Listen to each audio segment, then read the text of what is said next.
Дүйнө бул сыноо майданы.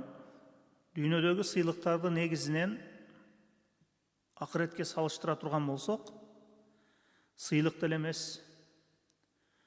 Дүйнө бул сыноо майданы.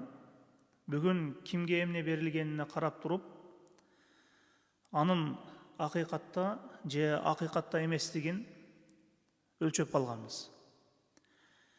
Негизинен кимге эмне берилгенине карап туруп, анын акыйкатта же акыйкатта эместиги өлчөнбөйт. Пайгамбар саллаллаху алейхи вассалам айткан: Аллах Таала дүйнөнү жакшы көргөн адамына да, жаман көргөн адамына да бере берет деп айткан. Бирок ыйманды жакшы көргөн адамына берет деп айткан. Бул эми дүйнөгө болгон мерездик, мындайча айтканда, адамдын туура жолдо же туура эмес жолдо экендиги, же акыйкатта эмес экендиги ушул дүйнөгө болгон сүйүү менен белгилене турган болсо, бул жүрөктөгү мерездик. Адамдын дүйнөсүнө карап, анын айланасындагы шан шөкөт менен жүргөнүнө карап, анын минген машинасы же жашаган үй жайы же кадыры менен өлчөө, бул ошол адамдын дүйнөгө болгон сүйүүсүнүн мерездигинен десек болот. Пайгамбар саллаллаху алейхи вассалам хадисте айткан эмеспи? Рубба аш'афа мадфу'ин бил абваби лау аксама ала Аллахи ла абарра. Кээде мына ушундай чачы чаң баскан адамдар бар. Эгер алар эшигиңдин алдына келсе, айдап жибересиң. Эгер ал Аллахка касам деп айтса, Аллах анын касамын, ичкен антын касамын аткарып берет, өтөп коет деп айткан пайгамбарыбыз саллаллаху алейхи вассалам. Бир жолу пайгамбар саллаллаху алейхи вассалам сахабалары менен отурган кезде бир киши өтүп калган. Ошондо пайгамбарыбыз саллаллаху алейхи вассалам сахабаларына карап: "Эмне деп айтасыңар? Бул адам тууралуу" деп айткан. Сахабалар: бул кадыр барктуу, бай, мансаптуу адам" дейишти. Жуучу койсо, жуучулугу кайтарылбайт, кыз берилет бул адамга. Бирөөнүн кызын сурап бара турган болсо, же ортомчу болсо, кайсы бир ишке ортомчулугу, арачылыгы кабыл болот, өтөт деп айтышты сахабалар. Пайгамбарыбыз саллаллаху алейхи вассалам унчукпады. Кийин дагы бир киши өтүп калды. Жөнөкөй бир пенде, жакыр инсан десек деле болот.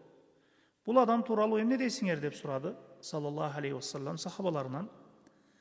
Сахабалар: бул инсан жуучу койсо, кыз да берилбейт, арачы түссө бир ишке, ортомчу түссө, ортомчулугу дагы, арачылыгы дагы өтпөйт, кадыры жок инсан, бир пенде деп айтышты. Бир тыйынга кымбат адам деп айтышты сахабалар. Ошондо пайгамбар саллаллаху алейхи вассалам бул тиги сыяктуу адамдарга толгон бүт жер жүзүнөн да жакшыраак деп айтты. Мындайча айтканда, эгер жер жүзү биринчи өткөн бай, кадыр барктуу адамга окшогон адамдарга толуп кетсе да, ал эми экинчи өткөн жөнөкөй жакыр бир салих мусулман жалгыз болсо да, кадыры адамдардын көзүнчө болбосо да, Аллахтын алдында ошол бир салих мусулман баарынан артык деди. Адамдардын даражасы анын айбатына же байлыгына же бийлигине карап, мансабына карап өлчөнбөйт. Мекке мушриктеринин мушрик болуусуна бир себеп дүйнөгө болгон ошол мушриктердин каттуу сүйүүсү эле. Ушул да пайгамбар болобу Мухаммад, жакыр бир жетим бир инсан дейишкен. Пайгамбар болсо периштелер коштоп жүрбөйбү, колтуктап, же жүзүм курма бактары болбойбу дейишкен мушриктер. Мына мушриктердин ошол дүйнөгө болгон сүйүүсү аларды акыйкаттан тосту. Кор бир инсан, бул дүйнөсү жок Мухаммад деп айтышкан. Аллах Таала аларга жооп берип айтты. Касам деди. Валиддарул ахира. Акырет коргону таква инсандар үчүн жакшы деп айткан Аллах Таала. Куранда көптөгөн аяттарда акырет дүйнөдөн жакшы деп айтылган.